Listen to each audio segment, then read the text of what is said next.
This evening, your lecturer for posters is Monty Arnold, the legendary Monty Arnold, a legend of advertising. Monty's been in advertising for 20 years. No, you say when you see him, he can't possibly have been in advertising for 20 years. He looks too young. But no, he's been in advertising 20 years, started when he was 5. And Monty has worked at many, many famous agencies in Sydney, places like the Campaign Palace, Saatchi's, all those sort of wonderful places. He's actually worked in London as well at Saatchi's in London, won millions of awards all around the world.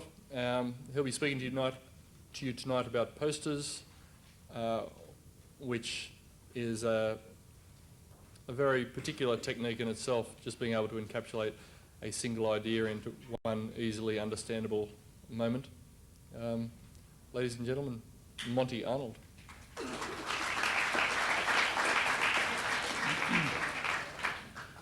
Thanks, Russ. Well, the golden rules for posters are no more than 7 words, and if there's a visual, it has to be recognisable as a silhouette. Well, that's my lecture. Any questions? No? No, good. Obviously, the point there was, a little stunt there, that posters are all about brevity.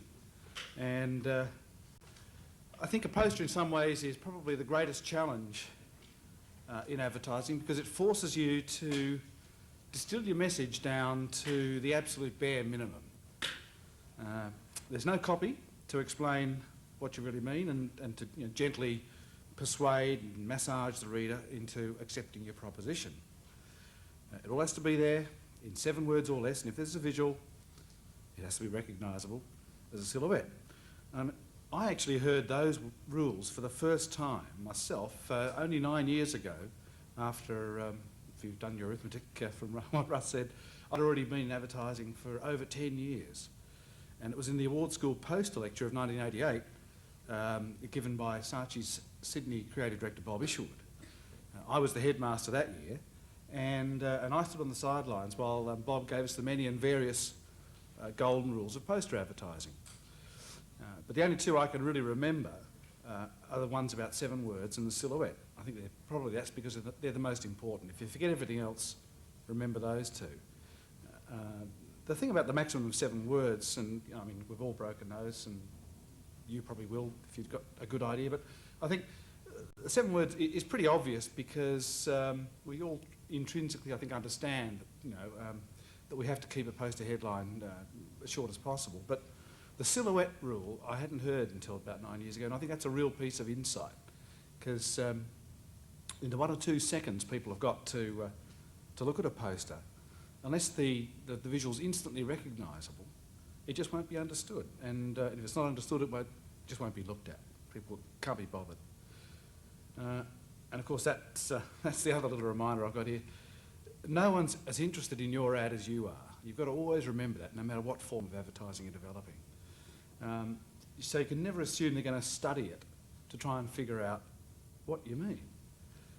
So if you apply the silhouette test to a lot of posters, the ones you see around town, you might find yourself forming the same opinion as I have of a lot of them, which is that they're really just bloody great big press ads. And a press ad's a totally different creature to a poster.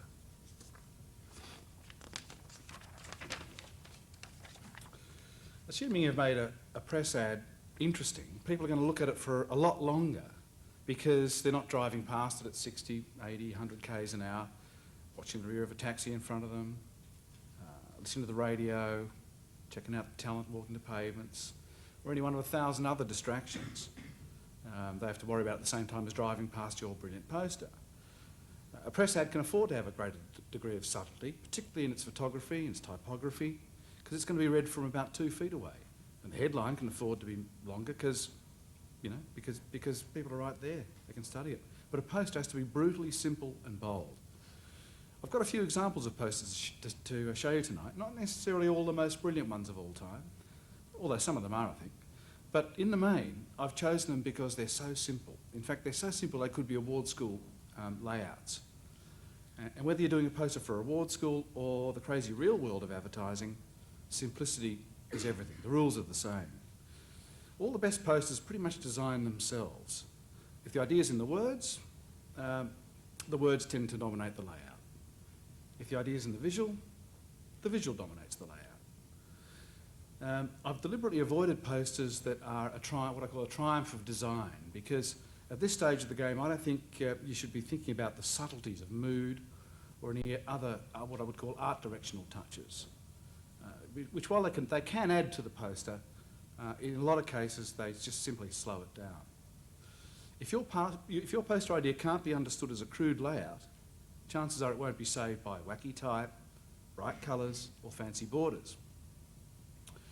In looking through the D&AD annuals from Britain and the One Show annuals from America, I just whizzed through the poster sections. Any poster that required even a moment to think about it wasn't chosen. So even a lot of posters which have been represented in the world's toughest award shows didn't get a look into the selection I've chosen for tonight. Okay, we're ready for our first slide. Mr. Slide Man. Can you see that?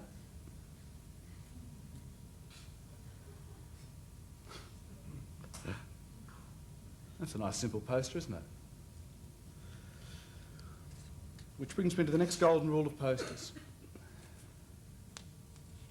Have as few elements as possible. This one obviously has only two, a headline and some branding.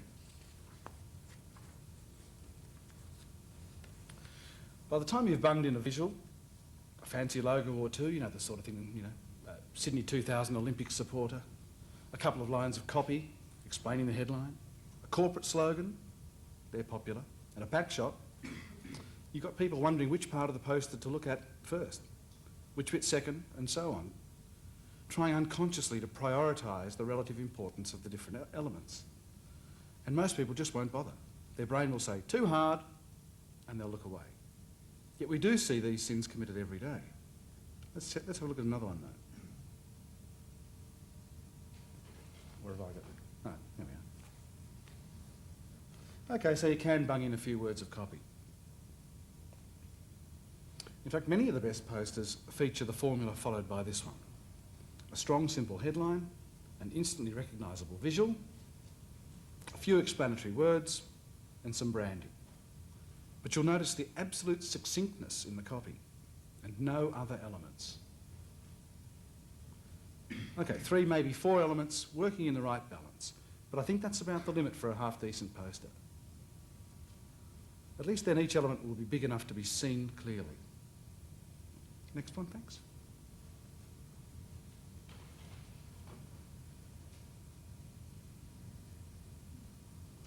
Now with this one, they could easily have had a few worthy words of copy down the bottom explaining that the Volvo has a steel safety cage built into it to protect the occupants in a collision.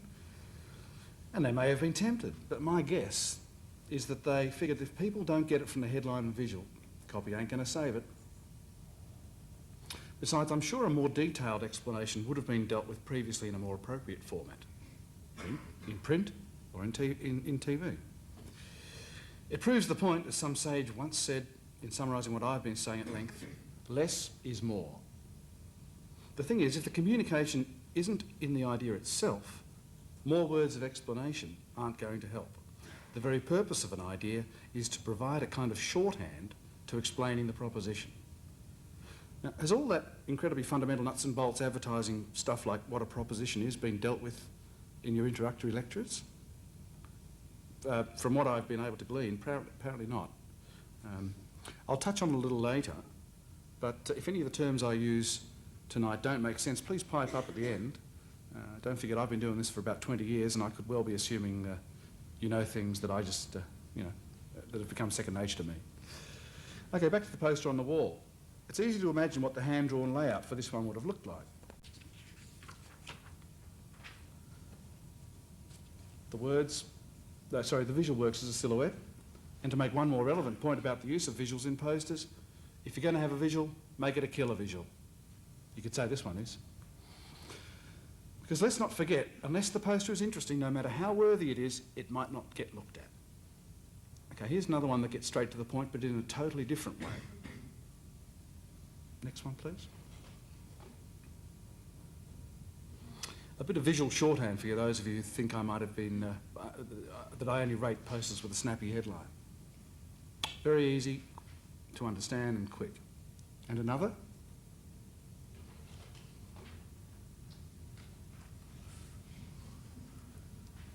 and another.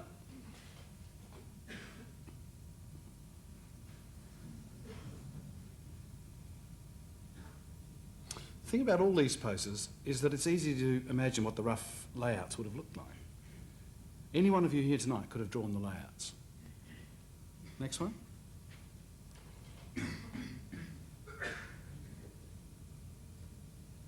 Hey, if you can't draw, here's one you could have run up on the Mac. So simple, it tells you what you need to know. That if you think bingo's no way to get rich, this type of bingo really pays out big. Incidentally, I suggest you resist the temptation to do your layouts on a computer. Unless you've got a very sophisticated rig that can adjust the proportions of all the elements minutely in relation to each other, your own hand-brain combination is still the best judge of them. Next one.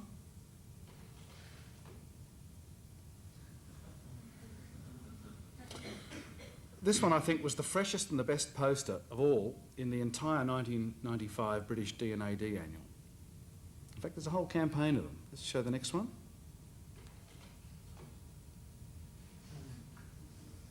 And the next. This campaign may well have been a scam to get into the D&AD annual. I don't know the history, but they do look like the sort of ad that, you know, for tiny clients that scammers favour. But judged purely on their merits, they work a treat, don't they? Using the environment they're in to provide the visuals. It says station garage and there's a phone number.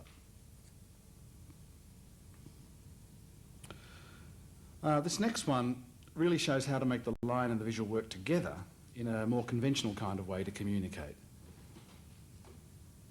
Very minimal. No, that's not it. We've lost one, I'm afraid.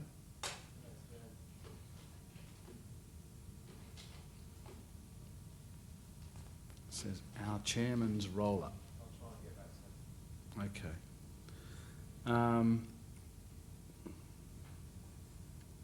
Okay, we're looking at this one. I like this one. This is from the school of thought that says that you should in some way modify the poster site itself. I like this one, apart from its obvious boldness and cleverness for its witty delivery of a sort of mundane retail brief that you're actually more likely to encounter in the real world of advertising, in daily life. A price cut ad.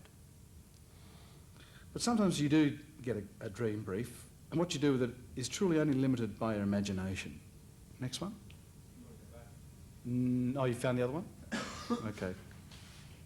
There we are. Just before we get on to posters that destroy the site, I wanted to show you this one. You can imagine the hand-drawn layout. Notice how the visual works as a silhouette. Anyone looking at this poster could understand it from a mile away. And that's another little tip. A poster has to be dead easy to read and understand from a distance. As an exercise, when you do your layouts for your posters, by all means do them on big pieces of paper to present them to your tutors and to your class. But for your own curiosity, also draw them up really tiny, like about 3 inches by 1.5. In fact, those are the proportions, 2 to 1. Then stand back and see if you can understand them, because that's about how big they'll look from a distance in the real world. Personally, I think poster layouts look really great done tiny. The visuals are much easier to draw. It'll force you to keep the visual simple. And somehow the balance of the various elements is much easier to judge at that size. Okay, let's go back to Daffy's. Okay, and then, as I say, this is a very good response to a typical retail brief. But sometimes you get a dream brief, and let's move on to the next.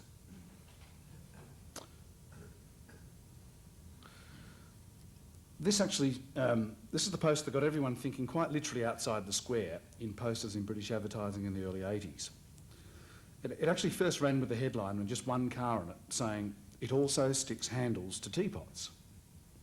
Then they repasted the site with the headline you see here and glued another car on top of the first, all apparently using Araldine. Fortunately, I was living in London at the time, and I was there to witness this exciting new development firsthand.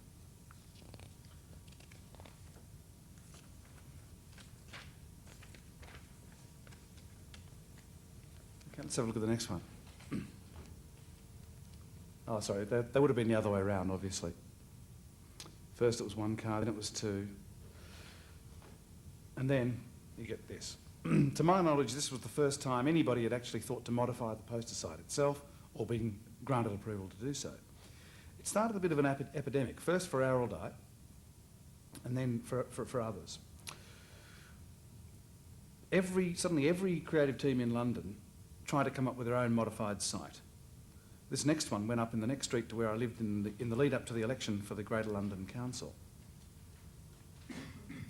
Unfortunately, I saw it the day they pasted up the poster, but before they'd put the red tape on it, which they did the following day. And of course, it's nothing without the red tape, that's the idea. And it really had me puzzling over some subtle hidden meaning until I saw it in its intended state. There are a couple of points worth making at this stage, and with the sort of work we've seen tonight. The first is that poster advertising is a much more highly developed art in Britain, and to a lesser extent in America, the two countries I chose work from for tonight's lecture. The British public have been used to poster advertising of the highest calibre for decades and are much more sophisticated. Hence the posters are, and the sites are everywhere. And the poster contractors, that's the people who put up the posters, they're much more flexible about what you can do with the site. And here's a funny thing. I only noticed after I'd selected all the posters for tonight's show that not one of them has got a product shop. I guess that underlines my point about paring the elements in a poster back to the absolute minimum. All the advertisers we've seen tonight obviously felt, or were persuaded, that it's much more important on a poster to say what you stand for than show what to look for on the supermarket shelf or in the showroom. Excuse me. A gutsy call, I think, and one which we could no doubt have lengthy debate about the merits of or otherwise. I guess it depends to some degree on what's being advertised. Going the other way completely, you may have noticed that to many advertisers, a poster is simply an excuse to have their logo up big. And when I say big, I mean occupying the entire site with no other elements at all. You know the sort of thing. Like there's a site on Broadway near Haymarket, it just says Foster's in 50-foot high letters. I notice it hasn't been enough to arrest the decline of the brand. I think this is what we might call the branding is everything school of thought, and it doesn't seem to have entered their heads that you can use a poster to actually say something about the brand or product or communicate its virtues. And the notion of talking about your brand with wit, or, God save us, self-deprecating or irreverent humour, is still quite revolutionary to many advertisers.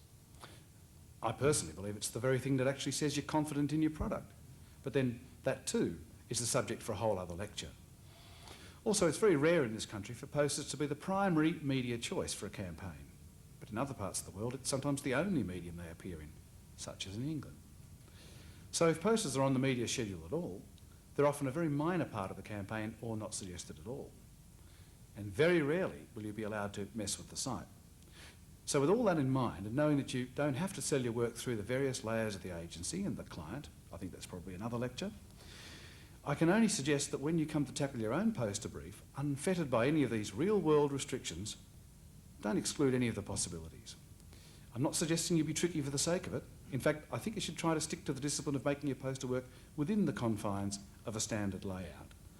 But I realise you'll all be desperately trying to show how clever you are, and you may think the only way to show that is to do a stunt of some kind. Just make sure that whatever you do, remember the fundamentals and be your own toughest critic as to whether your poster delivers the proposition. There's that word again, proposition. I'll spend about half a minute on it because I think it's important to your development as creative people to understand just what it's about. In fact, it's crucial. Proposition, if you haven't already figured it out, and at the risk of telling you how to suck eggs, is a fancy word for the message your ad has to communicate. The purpose of any ad, whether it's TV, radio, press or posters, is really only to bring a proposition to life, or to put it another way, to make a marketing message palatable and hopefully to evoke some kind of response, like getting people to buy the product. But I'm constantly amazed at how many ads we do see that seem to lack a proposition and seem to say nothing more than this product exists, making the classic assumption that people are interested. It's impossible to know how well the posters I've shown you tonight brought their propositions to life, but if we have a quick look at them again through strategic rather than merely creative eyes, it might be interesting.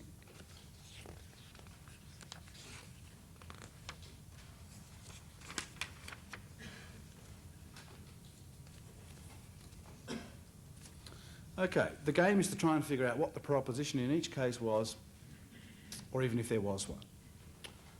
So I can ad lib now. We'll have a look at all these one by one, and we'll have... Let's just stay on the first one for the moment.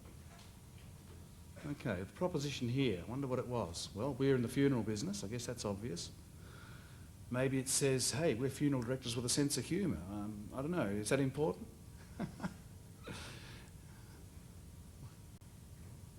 It's interesting, isn't it? Trying to guess what the brief was. That's what the game is we're playing here. Let's look at the next one. Okay, well again, that's pretty obvious, isn't it? Getting people to think before they give somebody a pet for Christmas. Okay, next. Okay, there's a structural feature about the car. It's got a steel roll cage. Okay, next. Okay, the obvious fuel efficiency one, done with wit and humour and brevity. Okay, next. Okay, now, see, I mean, this is terrific and you'll giggle when you saw it, but I think this is generic to the whole sports footwear category. All it says is you'll run fast in these, and I think that's really, you know, that's a claim. I mean, if they dared, you know, it would destroy the elegant simplicity of the poster to make some sort of point about comfort or fit or any one of a million things you could say about shoes in that particularly competitive market. But it's nevertheless a very charming poster, but strategically, I think, very generic. Next one.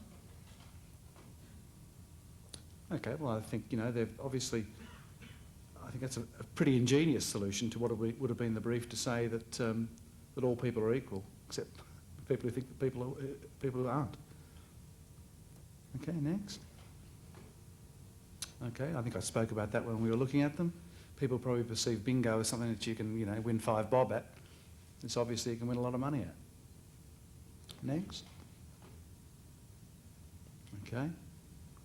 We fix cars, but, you know, again, we have a sense of humour. You might like to deal with people who aren't quite so so stuffy. So maybe you go to the station garage. It does look a rather amateurish sort of operation though, doesn't it? Okay, next. Ditto. Ditto. I think I'd still go to the appropriate dealer for my car actually rather than the station garage. But anyway, I like their ads. Next. Okay, this says we're down to earth, simple country folk making an honest product somewhere in the North Country. In the North Country. Bakers born and bred. Very succinct, isn't it? That are obsessed with bread. That's all they're into. They don't care about flashy trappings of wealth or success. Okay, next. Okay, so this is obviously a very hard-nosed retail brief, 80% off. I think that's very, very good. Okay, next. Okay, this is a hell of a good glue, demonstrated in a poster. I think, you know, Araldite's always had a reputation for strength, and I think, you know, they've just gone out and demonstrated it. Okay, next. Yep. Yeah. Okay, next. Okay, and this was in the lead up to a pretty messy local council elections in London, and there were a lot of very, very good posters in the campaign. But that's obviously a poster with a strong point of view, as were many of them in the campaign, trying to persuade you that the central government will just be a bureaucracy and there is an alternative. Okay, let's leave it there. I'll leave you tonight with a poster from Canada that made me laugh as I skimmed through the annuals. I hadn't seen it before.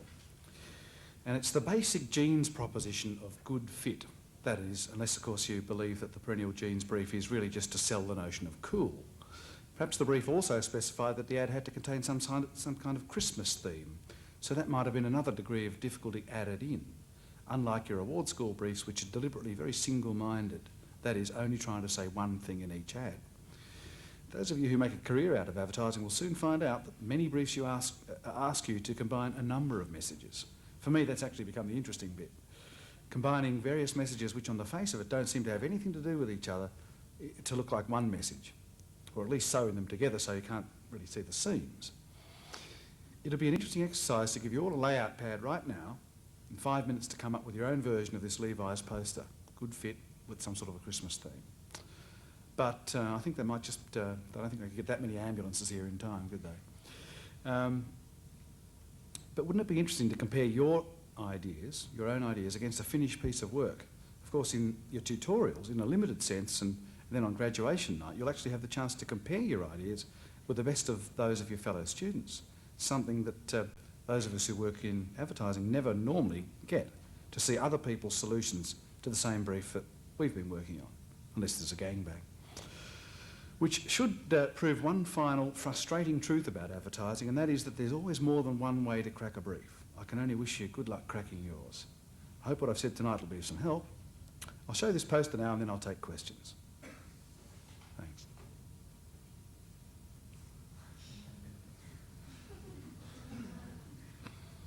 Okay. Anybody got a question? Yeah. I wanted to ask about, may not have heard you properly. Yeah. You said if it's official, it has to be seen as If it's what? if it's official, it has to be seen as a silhouette, or you have to be able to. If it's a visual. If it's a visual.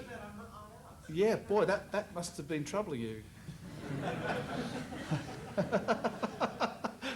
Yes, the question was if, I think you understood the question, did you? Yes. If it's oral, make it. Yeah, no, if it's always official, I can assure you. As long as it's on a piece of paper, some sort of a brief, it's always official. The visual should be recognisable. Yeah, sure. About bakers. Yeah. It's kind of what Coopers is doing at the moment. You know, the ad, there's a print ad that says, it's not all beer and Skittles, we hardly ever play Skittles. And it's trying to say, you know, we're honest workers. Yeah. But does it actually do anything for people buying the beer or buying the bread? I don't understand. No, it's a very interesting point. The question, I've been asked to repeat the questions, is that this gentleman's reminded of the Warburton's roller ad. It reminds him of one he's seen here for Coopers, in which print ad which says it's not all beer and Skittles, we hardly get any time to play Skittles. Was that it? And he's saying, like, you know, does that strategy actually have any effect? Does it work? I don't have the sales statistics with me, obviously, but I think beer is a particularly interesting example in advertising and marketing, because what you've got is essentially similar fluid which has to be positioned in people's minds as representing a whole spectrum of possibilities in terms of what it means to them and how it can sort of be in their lives. I mean, look at, you know, the different images of VB. VB, you know, working man's beer, which sort of has suddenly become the most fashionable beer, despite its advertising, not because of it, probably. You've got Heineken, which positions itself as a sophisticated beer.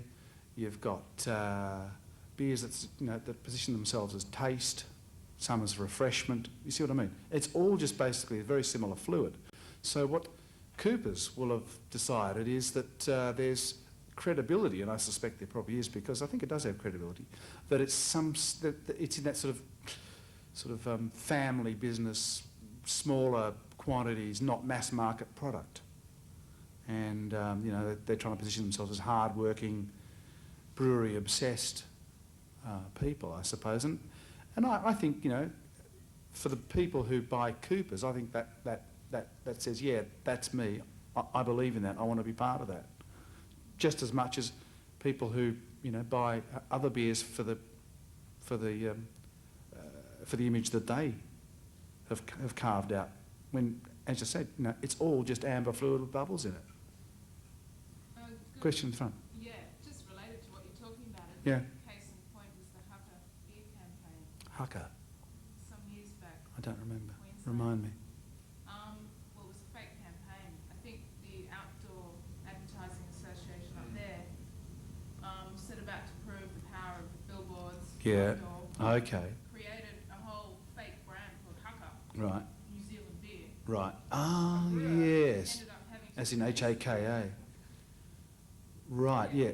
Yeah. Someone actually ended up making the beer That's right. The point's been made down the front that, there was an entire beer brand, a fake hoax beer brand created in Queensland just to prove the effectiveness of poster advertising. This beer was called Harker, and it was supposedly from New Zealand. And I'm told that the campaign was so successful they had to start brewing the beer. Something similar happened in Singapore, didn't it, with XO, a beer that was a fake beer which didn't exist, which was created to show the effectiveness of print advertising. And its claim to fame was that it was something like 10% alcohol and got you thoroughly and utterly pissed. And there was such a demand for it, they had to start making this stuff. Another question, please. Yes? Yeah. Monty, do you think that, just alluding to what the lady down there says, do you think that's a strategy that's been employed by Sydney Bidder? Because that was advertised a long time, I couldn't bloody get it anywhere. I wouldn't know. Do you think they were creating some sort of anticipation? The Sydney Bitter campaign. Yeah. The question is, what is that? Do you think it's another one of those? The pubs weren't selling it. Yeah. I must admit, I've never seen it. I've never seen anybody drinking it. I think they just have distribution for Yeah. Yeah. I want to ask about the Araldite ads. Yeah, the Araldite ads. How many actual cars would have been pointed down around the country like that? That's a very good point. I don't know whether that would have been just a one-off site, or whether the question is, would they have, how many sites would they have done that on, that Araldite stunt? To my knowledge, only one. I must admit, I've stuck a car up on a site too some years ago for a car polish. Only after we used this trick visual car in a TV commercial. Sorry, Russ. I was just going to add that you find that there's a difference between super sites, which tend to be big things like that, and often a company will splurge on one of those in a couple of big cities, and then other sites, sometimes they're papered ones. In Australia over the last few years, skins have become very prevalent. You might have noticed them around, where they can actually put a poster up which is actually on a material skin, and then they move that to a new site. So it's a sort of cost-effective way of moving that message around. But a big one like that, you wouldn't go and put car sites up all over. They tend to be one-offs. Yeah. How do you actually define a poster? I mean, is a t-shirt a poster or Is a T-shirt a poster? how do you actually define That's very interesting. not in print? I'd like to give you, I've been really waiting for that question actually, because I've been wanting to share a little personal anecdote with you all, which will, well, the two of them actually. The first one is I live in Clontarf near Manly, and there's been a big kerfuffle between the local council and a developer who wants to redevelop the Manly Wharf where the ferries and the jet cats come in. And he wants to build, I think, quite like an 8-storey hotel, and there's been howls of opposition in the local community who, particularly the people who actually live right along that part of the strip, and they don't want, obviously, this thing blocking their views. So they kicked up a big stink, and the council's with them on this. And there was the council put a banner up, strung between two of those huge Norfolk pine trees on the wharf side at Manly, up at the height where the top of the building would have been if it had been built. And it just simply said in bold black capital letters on white on this banner between the two trees, "This is the height of the proposed new wharf development." And I thought that was a spectacularly effective poster. The other type of poster I wanted to tell you about, which is quite weird, I walk every morning with my dog, a Whippet, very, very fast dog. And I often don't, I carry his leash, and I often don't have him on the leash. And that's, I admit, that's probably not the right thing to do.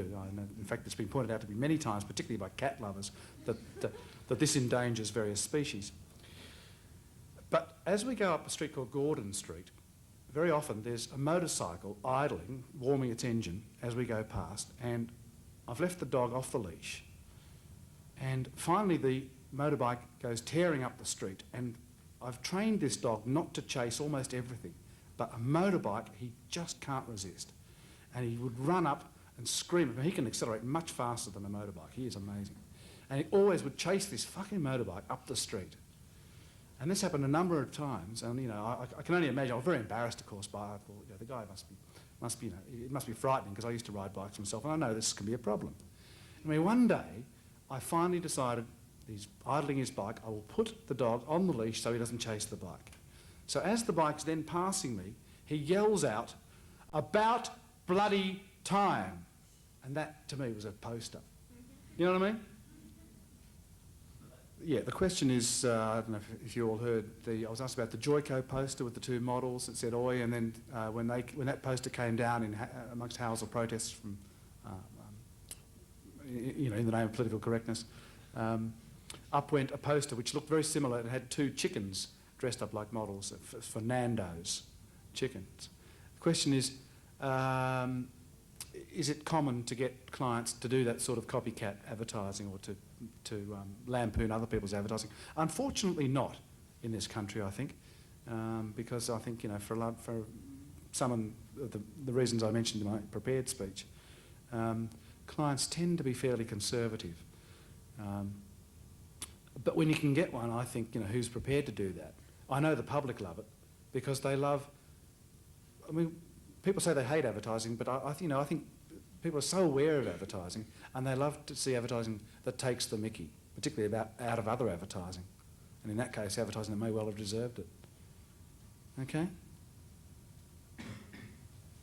Given that point, what do you think about ads like the Benetton ads that try to shop as opposed to impress with Yeah. copy ads? The question is, you know, continuing that sort of line of thinking, what do I think of the Benetton print ads? I think they are, aren't they? Some of their posters as well, aren't they? Benetton posters, which seem clearly designed to shock rather than inform. Yeah, you've got to ask yourself, don't you, really what the hell most of those posters have got to do with clothing of any sort. But again, you know, it's from that strategic school which says we will stand for something, we will have an image, which, you know, in this case is not related to clothing at all, but it's they want to have some sort of a radical, renegade image. And I must admit, I've never thought of Benetton clothing at all like that. I think it's, you know, it's like Ralph Lauren. You know, it's quite conservative, but that's the image that they want to go for, and who can possibly understand or question their motives? Yeah. You've been brought in as a specialist in this sort of field. Yeah. What is the process of method that you go through when you're applying for jury brief? How do you, like, from where to go? What is the method? Or I know everyone does everything differently, but I mean, how do you go around and approach that? How do I approach posters as the supposed expert? I don't know. I think I'm probably more known as a TV man, actually. It's just a bit of a mix-up on Russell's part. But, okay, I'll pretend I'm an expert in posters tonight. And I think very much along the lines that I sat down and carefully wrote this and honed it and refined it in preparation for tonight to try from scratch to, you know, understand myself how I do it and what I do. It's a point I've made before, and that is that I think, you know, it's one thing to be able to do it, any job, and in this case the job I do is advertising, and it's another to be able to impart that knowledge and the techniques. I suppose a lot of it just comes with practice, but if you follow the guidelines of trying to keep it simple, make that visual easy to understand, don't have extraneous elements, you know, I think, you know, it's a case of, you know, crawling before you try to run, really. I know I personally try to inject a lot of sort of ironic wit into what I do, which often tends to make my posters far too wordy. But there are some people, for example, you know, who will only try to think of a visual, which sort of does the whole thing. It doesn't require any words at all. I tend to start thinking in words. Like brainstorm it, then develop, pick out a few ideas, then develop it, then pick 2 or 3, then take them further. Do I brainstorm? Do I try a whole number of approaches and then sort of take a few of them further? Sometimes. It all depends a little on how much time you've got, I think. It certainly hasn't got to the stage where I just go, there's the first idea, that's it. In fact, as some of you may be aware, I've been working as a freelancer now for the last couple of years, and I think you're required almost as evidence of industry to show more than one idea, just to show that you've been spending your time diligently on the client's business. whether or not you know, the second, third, fourth or fifth ideas are any good or are better than your first. But I certainly, at your stage of the game, would definitely be brainstorming, because I think it's one of the things you've got to cultivate and develop as creative people, is the ability to rise again, to do it, and then not fall in love with that as the only solution. Because as I said in the speech, on graduation night, you'll go along and you'll see all these other solutions, and they'll be the best of the school, to the same briefs, and you go, oh yeah, shit, that is another way of doing this. So you've got to train yourself to have that facility to go again. You know, I've described this in other lectures and in other conversations as the ability to flush your babies down the toilet. And it's pretty hard, because you know, you think, you know, I thought of that. That was my brilliant idea, and you suddenly the thought process narrows quite significantly.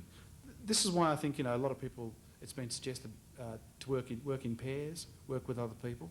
I know myself, you know, when I start, you start with a wide field of vision, and it does narrow, and you've got to do something to keep that field of vision wide and hopefully even widening. But, you know, initially, I understand there's a lot of fear in approaching a brief, and you go, Jesus, I'm lucky, you know, it's a miracle that I even had one idea. God knows, how am I going to have 3 or 5? But that's what you've got to do. Put them aside, go, yeah, that's good, that's good. Don't spend too much time finessing it.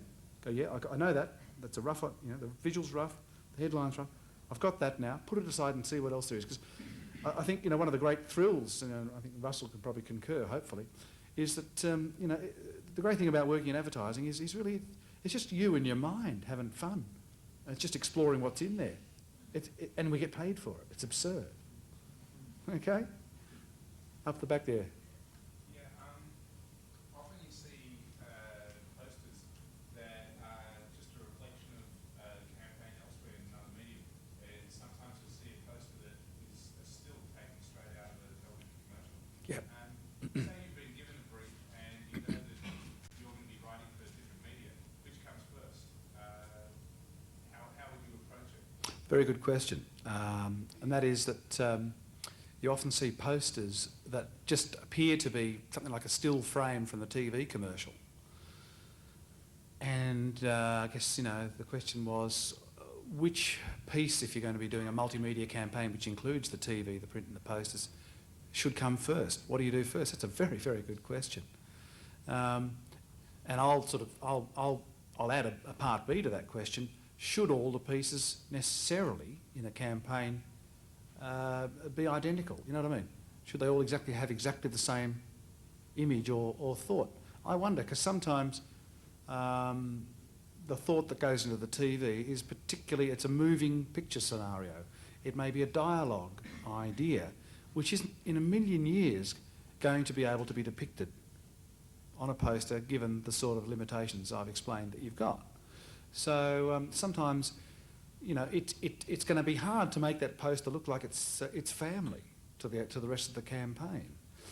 But of course we should aim to make it somehow link with the rest of the other elements in that campaign, and that's a significant challenge.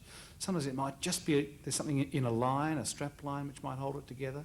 Hopefully, if the advertising idea itself's big enough, there'll be a poster which can address it in its own unique way.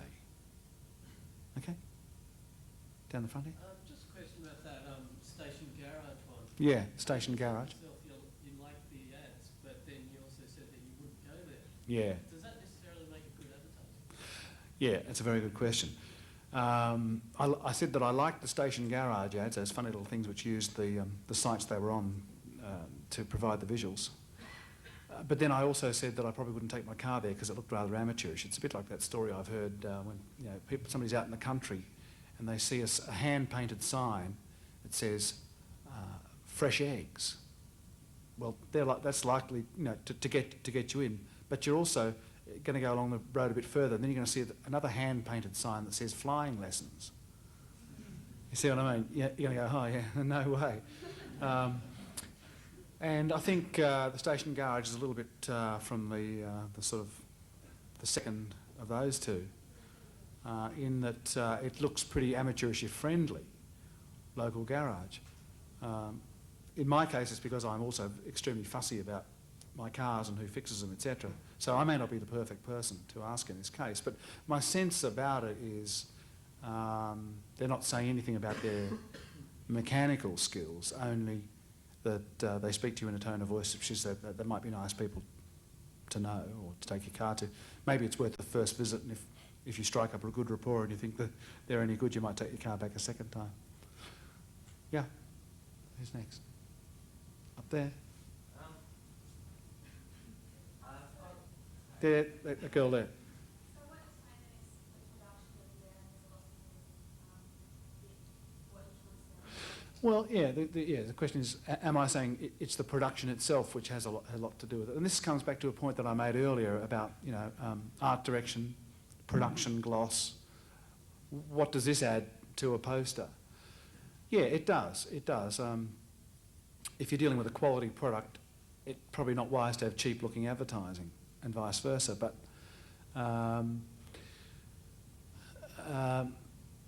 just hang on a minute. I'm just trying to find some answer to this one.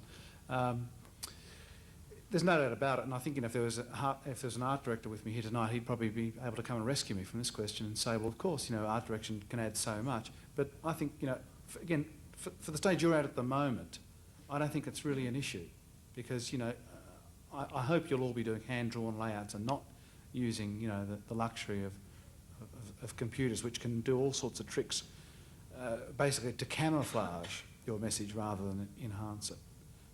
But yeah, there's no doubt about the value of of great design. But at this stage, I just want to keep to the missionary position. Okay. Next, there was a gentleman just in front of you. Yeah. Yeah. Can posters work for any product? Gee. Say no. No, I've been told to say no. I don't really know. Yeah. Why would a client choose to use posters?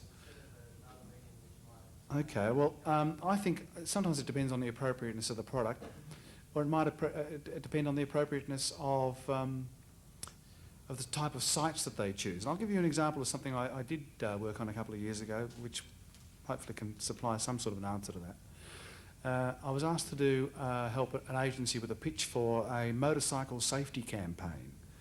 And what they wanted to do, the strategy was to say that car drivers don't understand motorcyclists, that's why they do the things they do to them, and motorcyclists don't understand the problems of car drivers, and that's why they have a bad relationship. So the creative sort of strategy was to say, somehow you've got to make each of these two groups understand each other's unique needs and problems, therefore they'll get on better on the roads and we'll have greater road safety.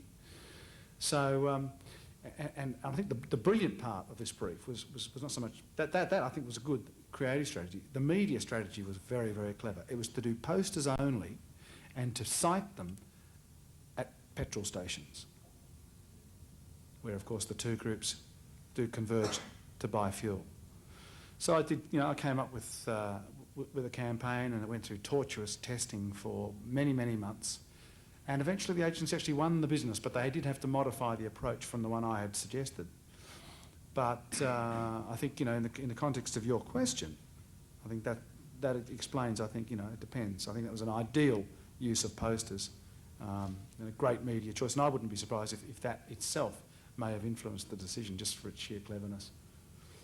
Sometimes as well it's a budgetary sort of thing. If a client's got a certain amount of money to spend, you can tell them, well, you can have a TV commercial that's going to run for 3 weeks and people will see it an average of 3.5 times, or you can spend the same amount of money and have giant posters around cities with a very strong message that people will see for 3 months. So it's up to strategists and planners in the agency to decide which way you're going to go. Yeah, absolutely.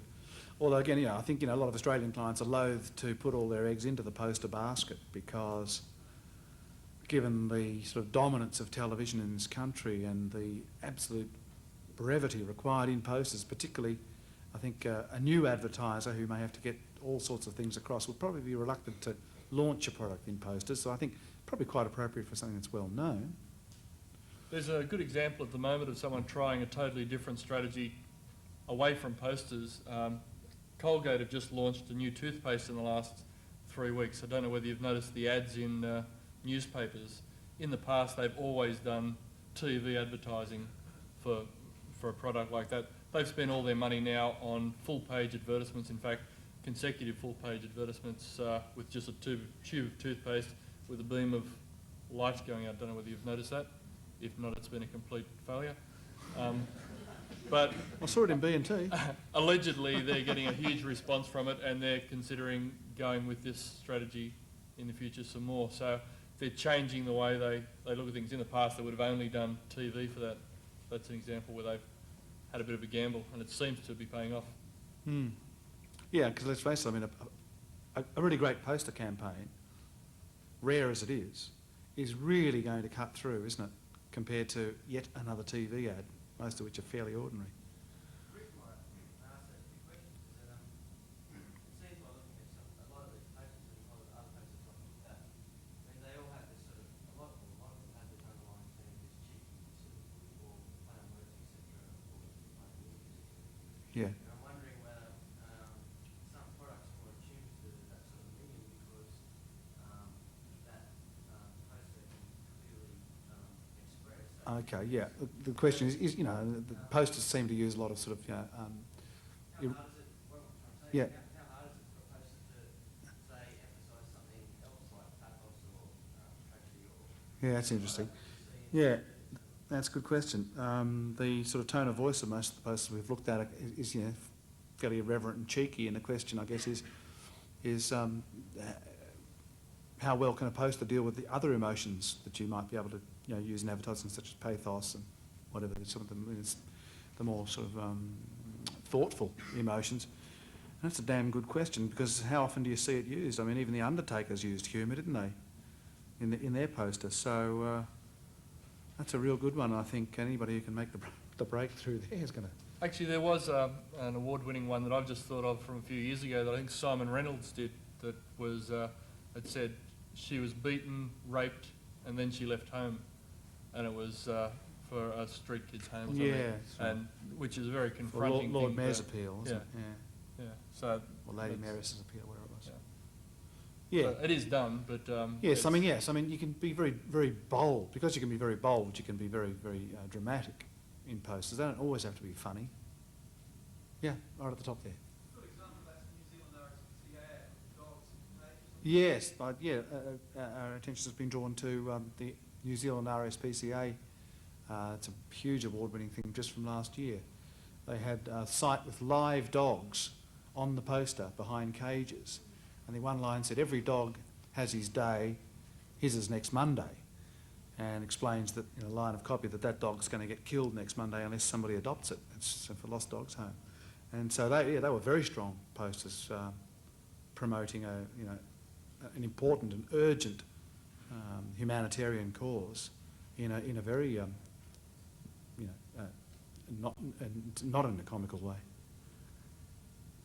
So. How do you feel about the use of teaser ads in outdoor campaigns where they actually don't mean anything to anybody, but you have to... Yeah, how do I feel about teaser ads in posters in outdoor? I think it's an excellent idea, because I mean you're guaranteed to get attention, and provided you not just titillating uselessly, and there's something to follow, I think teasers in posters is a great, in fact, probably the best medium, because otherwise teasers tend to be little small space ads scattered through newspapers which you've never seen. Any other questions? What ideas did you have for the road safety? What I did, and it broke pretty well every rule that I've shown you tonight. Although I did use Franklin Gothic, which is a nice bold typeface. If you can imagine, because I guess yes, I mean very very simple, but it helps to understand how they looked in very bold white type out of black. One poster would say, "The idiot on the motorbike swerves all over the road because he's trying to avoid patches of oil."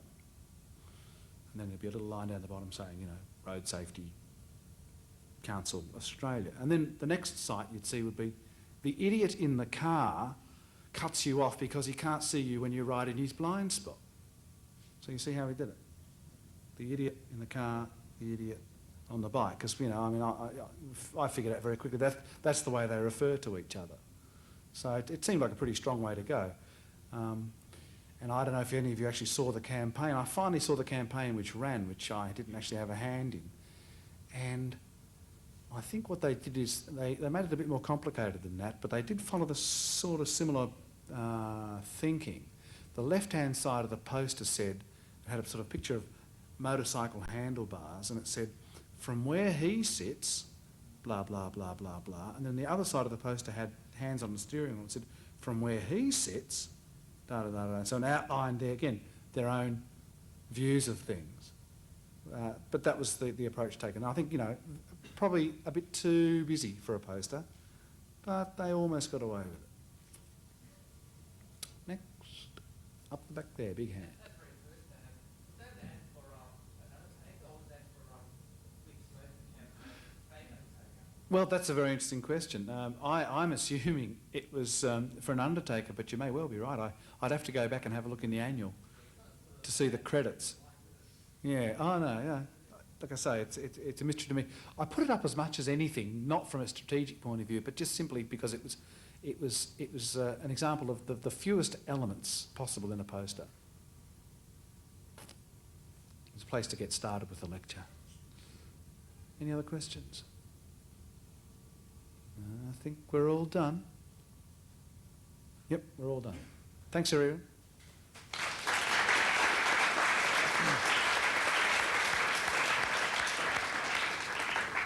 A couple of things just occurred to me that, pardon me for pointing out the bleeding obvious, but I will anyway. One of the most astonishing things that you discover when you get into advertising is you realise how successful advertising actually is, that it works, and when you're there not really paying attention to it as, oh, that's advertising, you don't realise that. But the reason people are out there wearing Levi jeans and that sort of thing is because the image that's created, people want to be part of that image. And none of us admit it to ourselves. Like, all of us say, oh yeah, advertising affects other people. But it is a very successful thing. It works incredibly well. And that's why half the people in this room are probably wearing Levi's and not wearing some brand that no one's ever heard of, because they are affected by the advertising. So I think that's just very important to remember just how strong it is. One other point I wanted to bring up, an earlier question someone said, what is a poster? A lot of the things that Monty's shown you there were big outdoor posters. I think the category, if you're looking at, say, awards in Australia, I think we go down to Metrolights, which are those things that are illuminated next to bus stops and you see in the middle of the city.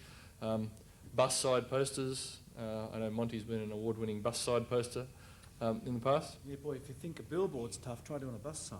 A bus side has its own sort of constraints. Yeah. It's that long, narrow sort of thing, which is sometimes 6 foot long, sometimes 8 foot long, sometimes it's on a bendy bus. In fact, there was an ad last year that actually used the bendy bus. It was for flexible toothbrush, and the flexible bit of the brush was on the bendy bit of the bus. Excellent. Yep. So they come in all sorts of shapes and sizes. And I might just point out that Monty Arnold isn't losing it. The reason he was repeating questions was that the camera doesn't pick up the questions from the audience, so over in other states where they are seeing these lectures taped, people would just see him answering a non-existent question. So no, he hasn't lost it completely, although he has. Thank you. That letter from my lawyers must have arrived very rapidly. There you go. Okay. Don't forget 6:30 tutorials on Thursday, and there will be no lecture next week. Okay? Sorry, one more question? There is a tutorial on that following Thursday? There is, yes. I'm not sure whether it says that in your notes, but there will be a tutorial every week. Your tutors will point that out to you at your this week. There's a tutorial every week, but no lecture next week. So we'll see you at the lectures the week after. Tutorials this week, 6:30. Thank you very much.